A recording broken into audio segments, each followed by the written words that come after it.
Donc pour bien nous résumer à propos des deux options, deux facettes du plaidoyer, il y a bien le plaidoyer de dénonciation, dans lequel les organisations de personnes handicapées ayant une expérience de plaidoyer mènent ce genre d'activité en mettant en lumière les abus relatifs aux droits de l'homme, donc à la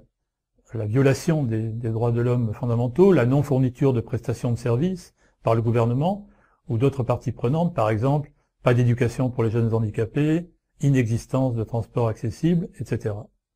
Mais deuxièmement, un deuxième aspect important du plaidoyer et sur lequel nous allons finalement nous concentrer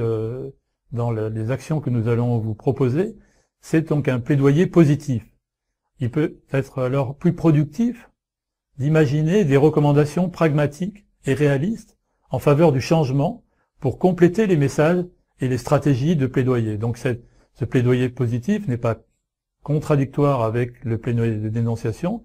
mais il est un autre levier de plaidoyer à la disposition des organisations de personnes handicapées. Alors, le plaidoyer que nous appelons un plaidoyer basé sur des exemples qui marchent a été développé notamment par Handicap International à travers une méthode qu'on appelle Making It Work. Ça veut dire finalement faisons fonctionner ce qui a déjà marché. Servons-nous de ce qui a déjà marché. Donc cette approche Making It Work répond à ce défi du plaidoyer par l'exemple, en adoptant une approche unique et innovante pour produire un changement social et politique par et pour les personnes handicapées.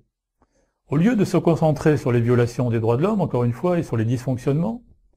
chose qui est tout à fait utile et importante de faire à un certain moment, ce Making It Work attire l'attention sur ce qui a déjà fonctionné